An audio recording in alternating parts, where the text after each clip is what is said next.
सभी को नमस्कार दोस्तों। इस वीडियो में हम बात करेंगे यूपीएससी 2024 की स्ट्रेटेजी के बारे में। बहुत सारे दोस्त अपने चैनल पे जुड़े हैं, उनका ये अक्सर कमेंट होता है कि क्या अभी हम शुरुआत करें तो क्या हमारा पूरा सिलेबस हम टाइम पे कर सकते हैं, या इस समय प्रीलिम्स एग्जाम हमें पढ़नी चाहिए या मेंस पढ़नी चाहिए या दोनों को साथ साथ पढ़ना चाहिए। ऐसे बहुत सारे क्वेश्चन आपके भी मन में होंगे जिनका जवाब आपको इस वीडियो में मिलने वाला है। तो सबसे पहले आपसे एक रिक्वेस्ट होगा, वीडियो को लाइक करना, शेयर करना और चैनल को सब्सक्राइब करना, क्योंकि इस चैनल पर आपको यूपीएससी से जुड़ी बहुत ही शानदार न्यूज़ और कंटेंट यहाँ पे मिलता रहता है। तो इस पर हम आज बात करेंगे यूपीएससी 2024 की स्ट्रेटजी के बारे में। और जो जहाँ पे स्ट्रेटजी की जब बात आती है ना, और टाइम टेबल और रिसोर्सेज की बात आती है, तो आपकी अप्रोच कैसे होनी चाहिए? इंटीग्रेटेड अप्रोच होनी चाहिए। इसका मतलब क्या होता है? इसका मतलब होता है इस समय आपको मेंस पर फोकस करते हुए प्री को साथ लेके चलना है, यानी प्री और मेंस को साथ लेकर आपकी स्टडी होनी चाहिए। जैसे अभी हम एक टाइम टेबल पे बात करेंगे, जैसे अगस्त का भी महीना चल रहा है, एंडिंग है, तो आप अपना टाइम टेबल ऐसे बनाते हो कि सितंबर से लेकर दिसंबर तक 4 महीने हैं। 4 महीने में आपको किन चीज़ों को कवर करना है, कैसा आपका टाइम टेबल रहना चाहिए, तो उन पर भी हम बात करने वाले हैं। तो इस समय ये क्वेश्चन आपको बहुत मन में आता होगा कि इस समय मैं प्री पे फोकस करने लग जाऊँ अभी से। तो मेरा ऐसा मानना है कि अभी आपको अपना मेंस की जो तैयारी है वो करनी चाहिए। और मेंस के ऐसे बहुत सारे टॉपिक हैं, पॉइंट है, सिलेबस है जो अभी तक आपने नहीं किए हैं। उनकी आंसर राइटिंग भी आप कर सकते हो, शॉर्ट नोट्स भी आप बना सकते हो। आपका ऑप्शनल सब्जेक्ट यदि बाकी है तो उसको आप कवर कर सकते हो। तो आपकी स्ट्रेटेजी कैसी होनी चाहिए? इंटीग्रेटेड स्ट्रेटेजी होनी चाहिए।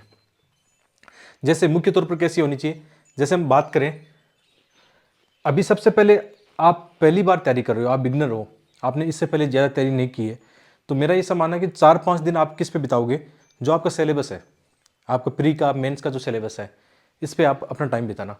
क्योंकि कोई भी बड़ी लंबी यात्रा या आप बड़ा लक्ष्य हासिल करने के लिए सबसे पहले आपकी रणनीति अच्छी होनी चाहिए। यदि आप ऐसे ही बिना रणनीति के, बिना मतलब रिसर्च के सीधे ही किताबें पढ़ने लग जाओगे तो इसका आपको बहुत नुकसान हो सकता है। अब इसके लिए करना क्या है? तो सबसे पहले आप क्या उठाओ, यूपीएससी के नोटिफिकेशन में सिलेबस दिया होता है, मेंस का सिलेबस दिया है, आपको प्री का सिलेबस दिया हुआ है। सिलेबस को अपनी दीवार पे सामने चिपका लो या अपने टेबल पे उसका प्रिंट आउट लेके रख लो, हिंदी इंग्लिश दोनों में रखना, ठीक है। अब उनके जितने भी पॉइंट हैं, आप इनके सिलेबस के पॉइंट को देखो, ठीक है, थोड़ा उन पर एनालिसिस करो। जैसे हम बात करें जीएस फर्स्ट जो आपका है, मेंस की बात करें तो उसके अंदर हिस्ट्री है, ज्योग्राफी है, सोसाइटी है। जीएस 2 के अंदर पॉलिटी है, जीएस 3 में इकोनॉमी है, इंटरनल सिक्योरिटी है, साइंस एंड टेक है, जीएस 4 में एथिक्स है, एक ऐसे का पेपर आपका। इन सभी में आप क्या देखोगे? सिलेबस जब देखोगे तो आपको पता लगेगा कि कौन कौन सी चीज़ें यूपीएससी के एग्जाम में पूछी जा रही है। दूसरा जो नंबर आता है स्ट्रेटेजी में, दूसरे जो स्टेप आती है, आपको अपने प्रीवियस ईयर पेपर अपने टेबल पे रखने चाहिए। मेंस के सोल्व पेपर, प्री के सोल्व पेपर आपकी टेबल पे होने चाहिए, ठीक है। तो ये आपको क्या दिखाएगा? एक सबसे बड़ा क्वेश्चन आपके मन में रहता है कि मुझे क्या पढ़ना है, क्या छोड़ना है। ये डाउट ही बच्चों को कोचिंग की ओर ले जाता है कि यार मुझे तो पता नहीं क्या पढ़ना होता है। इसके लिए यूपीएससी का आप सिलेबस और क्वेश्चन पत्र एक बार देख लोगे, ठीक है। जैसे विशेषकर हिस्ट्री के हम टॉपिक देखते हैं प्रीलिम्स एग्जाम में या मेंस के एग्जाम में, तो आप देखोगे प्री एग्जाम में हिस्ट्री के किस टाइप के क्वेश्चन आते हैं। विशेषकर जैसे प्राचीन भारत में आप देखोगे इंडस वैली सिविलाइजेशन के आएंगे, मौर्य साम्राज्य के आएंगे। मध्यकालीन भारत के आसपास देखोगे भक्ति काल है, विजयनगर साम्राज्य है, ठीक है। इसी तरह से पॉलिटी के आप क्वेश्चन देखोगे, ज्योग्राफी के आप देखोगे मैपिंग के क्वेश्चन ज़्यादा आ रहे हैं। तो ये आपका ट्रेंड एनालिसिस क्या बताएगा? ये आपका रिसर्च बताएगा आपको कि आपको क्या पढ़ना है, क्या छोड़ना है। बहुत सारी किताबें, एनसीईआरटी किताबें आपको इस जर्नी में पढ़नी है। तो इसमें क्या होता है, कई बार पूरी पूरी किताब नहीं पढ़नी होती है, सेलेक्टिव होना पड़ता है। तो ये कौन सिखाएगा? सिलेबस और पुराने प्रश्न पत्र आपको सिखाएंगे, ठीक है। और प्री के लिए जैसे अभी हम क्या कर रहे हैं, ये अपनी जो प्रीलिम्स के लिए बुक है वन ऑफ द बेस्ट है। अब वन ऑफ द बेस्ट में इसको क्यों बोल रहा हूँ? मार्केट में हालांकि बहुत सारे पब्लिकेशन की बुक आती है, मैंने भी पढ़ी है, आपने भी पढ़ी है, आपकी टेबल पे भी पढ़ी होगी ना, लेकिन ये वन ऑफ द बेस्ट कैसे है? क्योंकि आपको पता है कि 3 बार इंटरव्यू देने का मुझे अनुभव है, 4 बार प्री पास करने का अनुभव है। तो जब एक एस्पिरेंट, मतलब एक ऐसा एस्पिरेंट, अनुभवी एस्पिरेंट जब इस जर्नी से गुजरता है तो उसके पास बहुत सारा अनुभव होता है। और जब वो किताबें पढ़ता है तो उसको ये पता होती है यार इस काश इस किताब में ये चीज़ें होती। जैसे प्रमुखतः आपके मन में ये सवाल आता है कि जो एक्सप्लेनेशन होता है, आंसर जो होता है क्वेश्चन का, वो एक बेटर मिल जाए, मुझे एक ही जगह इन्फॉर्मेशन मिल जाए। दूसरा ये होता है कि यार ये क्वेश्चन कहाँ से आया है, आपके मन में से बहुत सारी क्यूरियोसिटी होती है। जैसे मैंने बहुत जगह इस किताब में क्या लगाया कि ये क्वेश्चन एनसीईआरटी के चैप्टर से है, इस पेज से है, इस मतलब जो टॉपिक है वो वहाँ से उठाया गया है। तो आपको क्या पता चलेगा? रिसोर्सेज कि कौन से क्वेश्चन कहाँ से आते हैं। दूसरा टॉपिक क्या होता है कि प्रीवियस ईयर क्वेश्चन में रिपीटेशन बहुत ज़्यादा होता है। एक बार विशेष तौर पे आप जब इस चीज़ों को देखोगे, जैसे 4 स्टेटमेंट पूछ रखे हैं, इन स्टेटमेंट के अगले साल क्वेश्चन बन जाएंगे, उससे अगले साल क्वेश्चन बन जाएंगे। कई कई क्वेश्चन तो ऐसे होते हैं थीम रिपीटेड होती है, लगातार रिपीट होती है। तो बहुत सारे टॉपर कहते हैं ना कि यूपीएससी में थीम रिपीट होती है, तो थीम पर फोकस करना चाहिए। तो ये इस मामले में किताब खरी उतरती है ना, तो इसको जरूर देखना आप। अभी वन ऑफ द बेस्ट है, लास्ट ईयर भी बच्चों ने बहुत प्यार किया, तो इसलिए हमने इसको अभी मार्केट में लॉन्च कर दिया है। ऑफलाइन भी मिल रही है, ऑनलाइन भी मिल रही है। ऑनलाइन के लिए आप ऑर्डर कर सकते हो हमारी वेबसाइट से, जिसका लिंक वीडियो डिस्क्रिप्शन में है। बहुत सारे बच्चे कहते हैं कहाँ मिलेगी, तो आपको घर बैठे हम पहुंचाएंगे। अपनी वेबसाइट से आप ऑर्डर करना, हमारी टीम है जो आपको पहुंचाएगी। साथ में सीसेट और एथिक्स की बुक भी लॉन्च कर दी है, वन ऑफ द बेस्ट है, वो भी आप देख सकते हो। तो हम बात कर रहे थे सबसे पहले रणनीति में क्या होना चाहिए।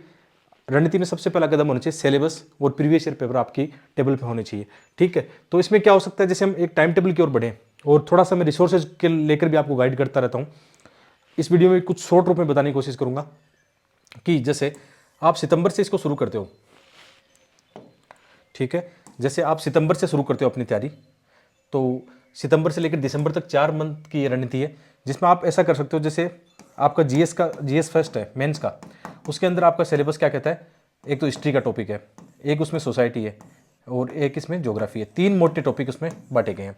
इसी तरह से जीएस2 में क्या है, जीएस2 के अंदर आपका पॉलिटी है, राज्य व्यवस्था जो है, और दूसरा गवर्नेंस है उसमें, और तीसरा है उसमें आईआर है, और एक और टॉपिक है सोशल जस्टिस, ठीक है, सोशल जस्टिस है। इसी तरह से जीएस3 के अंदर बात करें तो इसके अंदर आपका इकोनॉमी है, एग्रीकल्चर है, साइंस एंड टेक है, ठीक है, इन्वायरमेंट एंड इकोलॉजी के साथ में डिजास्टर मैनेजमेंट भी है इसमें, और इसमें क्या है इंटरनल सिक्योरिटी, और एक जीएस4 में क्या है आपका एथिक्स है, ठीक है, एथिक्स का पेपर है, और एक ऐसे का पेपर हो गया। तो आपको क्या करना चाहिए, जैसे सितंबर से आप शुरू कर रहे हो, तो आपको अपना जैसे हिस्ट्री उठा रहे हो आप, तो ये कोशिश करनी है प्रीलिम्स में किस टाइप के क्वेश्चन आते हैं और मेंस में कैसे क्वेश्चन आते हैं। दोनों की आपको पता है रिसोर्सेज लगभग सेम होते हैं। जैसे आप आर्ट एंड कल्चर पढ़ते हो तो फाइन आर्ट की एनसीईआरटी पढ़ते हो, आधुनिक भारत पढ़ते हो तो स्पेक्ट्रम आप पढ़ते हो, ठीक है। और जैसे आजकल नई वाली एनसीईआरटी उनकी काफ़ी मतलब उनसे काफ़ी क्वेश्चन प्रीलिम्स एग्जाम में आए, मेंस के एग्जाम में भी आए। जैसे नई वाली जो 6th 7th 8th और 12th की जो एनसीईआरटी हिस्ट्री वाली वो आप पढ़ते हो। तो यहाँ पे ये देखना है कि मेंस के अंदर कौन सा टॉपिक है, प्री में कौन सा टॉपिक है, तो एक साथ पढ़ लिया नहीं आपका टाइम बच जाएगा। तो आपका मतलब फायदा होने वाला है इस चीज़ से। बाद में जब आप प्री के समय हिस्ट्री पढ़ोगे तो आपको वहाँ से रिविजन हो जाएगा। इसी तरह से आप जानते हो सोसाइटी केवल मेंस में है, तो ये केवल मेंस के पॉइंट ऑफ व्यू से पढ़ा जाएगा। ज्योग्राफी बहुत बड़ा सिलेबस है, ज्योग्राफी का प्री में भी है, मेंस में भी है। रिसोर्सेज सेम है कि मेंस में भी आपको 6 से लेकर 12 तक ज्योग्राफी एक बार बेसिक नॉलेज तो प्राप्त करना होगा। मेंस के अंदर भी आप जानते हो एक करंट अफेयर की बहुत सारी चीज़ें आती है ज्योग्राफी की, वो आपको ऐड करनी पड़ेगी। तो मैं आपको क्या कहना चाह रहा हूँ, जैसे सितंबर महीने में आपने शुरू किया तो ऐसा कर सकते हो, सितंबर महीने में जीएस फेस्ट पढ़ लिया। लेकिन जीएस फेस्ट मैं मानता हूँ बहुत बड़ा है, हो सकता है आपको 45 दिन लग जाए, 2 महीने लग जाए, ऐसा हो सकता है। वो आपकी क्षमता पर डिपेंड करेगा, या आपके पास कितना टाइम है उस पर डिपेंड करेगा, ठीक है। जैसे मैं अपनी बात करूँ कि मेरे पास मैं इस टाइम टेबल से चलूँ तो कैसे पूरा करूँगा, क्योंकि ये सब चीज़ मैंने पढ़ ली है, इसलिए मुझे इनको पढ़ने में ज़्यादा दिन नहीं लगेगा। जीएस फेस्ट को मुझे कवर करने में लगभग 40 दिन लगेंगे, ठीक है। 10-15 दिन हिस्ट्री को दूंगा, क्योंकि बहुत सारी चीज़ें मैंने पहले पढ़ ली है। जिन्होंने बार बार पहले पढ़ लिया उनको टाइम कम लगने वाला है, जो अभी बिगिनर्स है उनको टाइम अभी ज़्यादा लगने वाला है। तो ये टाइम टेबल आप पर डिपेंड करेगा कि आपको 1 महीना लगने वाला है, 2 महीना लगने वाला है, यह आप पर डिपेंड करेगा। तो ऐसे करके जीएस के अंदर आप क्या करोगे, मतलब पहले स्लॉट में आप ऐसा कर सकते हो कि सितंबर से लेकर दिसंबर तक आप कोशिश करना जीएस 1 2 3 4 में से बहुत सारा सिलेबस निपटाने की, है ना। साथ में इसमें एक क्या हो सकता है, इसमें एक अच्छी चीज़ हो सकती है कि डेली करंट अफेयर भी आपको देखना है। अब देखो बहुत सारे बच्चे गलती क्या करते हैं कि करंट अफेयर में दिन भर 2-4 घंटे खराब करते हैं। ऐसा बिल्कुल भी नहीं करना है। 2 तरीके हो सकते हैं, या तो आप उस एस्पिरेंट में से हो जो न्यूज़पेपर पढ़ना पसंद नहीं करते हैं। लास्ट में जब प्रीलिम्स एग्जाम पास में आती है तो आप जैसे किसी भी कोचिंग की जो आती है पीटी 365 आती है करंट अफेयर की, वो पढ़ते हो। बहुत सारे 90% एस्पिरेंट मेरे हिसाब से ऐसा करते हैं, टॉपर्स भी ऐसा आजकल सजेस्ट करते हैं, ठीक है। और बहुत सारे एस्पिरेंट आप में से ऐसे होंगे, हो सकता है रेशियो कम में ज़्यादा हो जाए, उसकी मतलब ऊपर नीचे हो सकता है। लेकिन आप में से बहुत सारे एस्पिरेंट होंगे जो डेली करंट अफेयर में न्यूज़पेपर पढ़ना पसंद करते हैं। जैसे मैं भी आपको द हिंदू आजकल वीकली लाता हूँ, वीकली जो भी नोट्स मैंने बनाए आपको मैं शेयर करता हूँ टेलीग्राम पे। आप टेलीग्राम से जुड़ सकते हो, टेलीग्राम का डिस्क्रिप्शन में आप लिंक देखना, या आप टेलीग्राम में सर्च करना study ice with Dharmendra Jakhar. तो द हिंदू कैसे पढ़ते हैं, इंडियन एक्सप्रेस के कैसे आर्टिकल काम आ सकते हैं आपके एग्जाम में, आपको फ्री ऑफ कॉस्ट में पीडीएफ वहाँ शेयर करता रहता हूँ। तो आप टेलीग्राम से जुड़ सकते हो। तो आप में से बहुत सारे एस्पिरेंट डेली करंट अफेयर पढ़ते हैं, तो आप घंटे 2 घंटे, ज़्यादा नहीं यार, 1 घंटा भी काफ़ी हो सकता है इसके लिए ना। अब इसके लिए बहुत सारे यूट्यूब फॉलो करते हैं या बहुत सारी वेबसाइट फॉलो करते हैं, वो आपकी मर्जी है ना। मैं अभी करंट अफेयर को लेकर 2 रिसोर्सेज फॉलो कर रहा हूँ, एक the Hindu, Indian express daily पढ़ता हूँ 45 मिनट 1 घंटा, जो भी अपने काम किए, पूरा नहीं पढ़ना होता है, 2-3 न्यूज अपने काम किए, उनके नोट्स बना लिए, ठीक है। और फिर क्या होता है मंथली जो मैगजीन विजन की आती है, या तो ये पढ़ लेंगे, यदि ये टाइम नहीं मिला, नहीं पढ़ पाए, ठीक है, तो फिर पीटी 365 आती है, उनको उनसे कवर कर लेंगे। ठीक है, तो करंट अफेयर के लिए रिसोर्सेज आपके लिए इतना काफ़ी है। और बात आती है ऑप्शनल सब्जेक्ट की, तो ये 4 महीने आपके लिए ऐसा अभी ऐसा होना चाहिए कि आपको अपना ऑप्शनल सब्जेक्ट तैयार करना चाहिए। ठीक है, बिना आप ऑप्शनल सब्जेक्ट तैयार करिए प्रीलिम्स एग्जाम बैठते हो, प्रीलिम्स पास भी कर लेते हो, तो मार्क्स कहाँ से लाओगे मेंस के एग्जाम में, है ना। तो स्टडी आपकी कैसी होनी चाहिए, इंटीग्रेटेड होनी चाहिए। तो मैं ये मान के चलता हूँ 4 महीने में आप अपना ऑप्शनल सब्जेक्ट कवर कर लोगे आराम से, है ना। दिसंबर तक आपका ऑप्शनल सब्जेक्ट चला जाएगा। और इन 4 महीनों में जीएस के आप कितने कवर कर पाते हो। जैसे मोटा मोटी ये लेते हैं कि जीएस जो 1 है बहुत बड़ा है, हो सकता है आपको 2 महीने लगे, सितंबर और अक्टूबर लगे आपको ना, लगने दो कोई बात नहीं। फिर नवंबर महीना, ये जीएस 2 छोटा है, ये ज़्यादा बड़ा नहीं है, तो ये 1 महीने में आप कर सकते हो। इसी तरह से आप ना दिसंबर में और जनवरी में आप क्या निपटा सकते हो। जीएस 3 काफ़ी बड़ा है, इकोनॉमी से लेकर बहुत बड़ा है, 2 महीने लगा सकते हो। फिर 1 महीने में आप क्या निपटा सकते हो, फरवरी में 1 महीने या मतलब 15 दिन में। एथिक्स आप 15 दिन में पढ़ सकते हो। और मैंने आपको बताया भी कि एथिक्स मैंने कितना अच्छा पढ़ा है, अपने यूट्यूब चैनल पर एक बार प्लेलिस्ट देखना। साथ में जैसे अपनी जो एथिक्स की बुक है, ये ऐसी बुक है जो आप है ना 15 दिन में आराम से एथिक्स आपको कवर करा सकती है। हिंदी इंग्लिश दोनों मीडियम में उपलब्ध है, वेबसाइट से भी खरीद सकते हो, और ये मार्केट में हिंदी वाली मार्केट में उपलब्ध है, इंग्लिश वाली अभी वेबसाइट पे उपलब्ध है। ठीक है, तो आप ऐसा कर सकते हो। तो बहुत सारे बच्चे ऐसा बोलते हैं कि क्या एथिक्स हम 10-15 दिन में कवर कर सकते हैं। बिल्कुल कवर कर सकते हो, मेरा ऐसा मानना है। और मैंने कई बार पढ़ाया भी आपको, और अपने जो यूट्यूब चैनल पर आप वीडियो देखना, पूरा सिलेबस कवर कराया है, उनको देख के आप 7-8-10 दिन के अंदर एथिक्स आराम से कवर कर सकते हो। ठीक है, तो ये एक मोटा मोटी टाइम टेबल आपका रहने वाला है। फिर आगे बढ़ते हैं इसमें।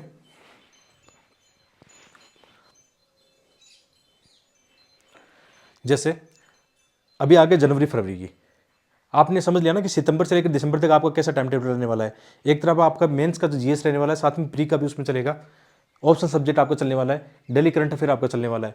तो डेली करंट अफेयर आप जैसे 1-2 घंटा आप देते हो, 2 घंटे तो बहुत हो जाते हैं, 1 घंटा भी काफ़ी होता है, डेली 1 घंटा भी करंट अफेयर के लिए काफ़ी होता है। इसमें ज़्यादा टाइम देना आपके लिए मतलब बहुत ज़्यादा टाइम खराब करना हो जाएगा। ठीक है, तो यहाँ फिर क्या होएगा जनवरी में, ऑप्शनल सब्जेक्ट की जगह सी सेट आ जाएगा। आजकल सी सेट की जो बड़ी भूमिका बढ़ गई है, सी सेट कितना टफ आ रहा है। तो ऐसे दोस्त जो सी सेट में लगातार फेल हो रहे हैं, 3-4 अटेम्प्ट से फेल हो रहे हैं, तो उनको तो सी सेट मेरे हिसाब से अभी से लेकर चलना चाहिए। जो भी आप अपना टाइम टेबल निकाल सकते हो, सी सेट आधी घंटा 1 घंटा डेली लेकर चलना चाहिए। और जैसे मैं अपनी बात करूँ तो मैं लगभग दिसंबर के आसपास सी सेट का पढ़ना शुरू करूँगा। ठीक है, 5-6 महीने इसमें लग जाएंगे, क्योंकि मेरा सी सेट इतना बेकार भी नहीं है, एवरेज है। मतलब 6 महीने यदि 5-6 महीने पढ़ाई करेंगे तो सी सेट निकाला जा सकता है। चाहे मतलब आजकल थोड़ा टफ आ गया, मानते हैं इस बात को, किसी की श्योरिटी नहीं कौन प्री पास करेगा, लेकिन फिर भी मतलब 6 महीने में तैयार किया जा सकता है। लेकिन जो बार बार प्री सी सेट में फेल हो रहा है, उनको तो अभी से देखना चाहिए। जो भी आपका सिलेबस है, डेली करंट अफेयर रहेगा। और जीएस में ये होता है कि जैसे आप अपना मेंस का जो हम बात करें थे, सितंबर से लेकर फरवरी 2024 तक, यानी 6 महीने, 6 महीनों में मैं ये मान के चलता हूँ कि आप अपना मेंस का जो जीएस है वो भी आपने निपटा लिया। तो मेंस के 4 पेपर आपने खत्म कर लिए। ठीक है, आपने उनके शॉर्ट नोट्स भी बना लिए।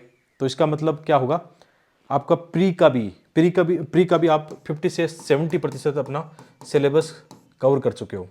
ठीक है, तो ये स्ट्रेटेजी आपकी रह सकती है मोटा मोटी। और रिसोर्सेज वो लगभग सेम ही है, वो आप जानते हो। जैसे पॉलिटी के लिए लक्ष्मीकांत पढ़ते हो, आधुनिक भारत के लिए स्पेक्ट्रम पढ़ते हो।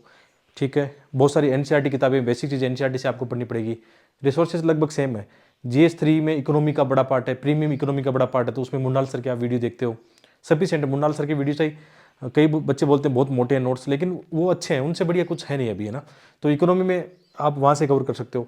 तो ये रिसोर्सेज आपको पता है लगभग, है ना, ऐसे कवर करने हैं। तो ये मोटा मोटी टाइम टेबल आपके लिए हो गया। इसके अलावा जैसे बाद में आपको क्या होना चाहिए, मार्च से अप्रैल के बीच में, या आप कह सकते हो मार्च अप्रैल और मई, यहाँ पे मार्च से लेकर मई के बीच में 3 महीने हैं। ठीक है, अप्रैल यहाँ पे गलत लिख दिया, मार्च से लेकर मई तक, मतलब जो आपकी प्रीलिम्स एग्जाम होती है 3 महीने, आप पूरा का पूरा, जैसे 90 दिन आपके बचते हैं या 100 दिन आपके पास बचते हैं, तो आप किस पर फोकस करोगे, केवल प्रीलिम्स एग्जाम पे फोकस करोगे।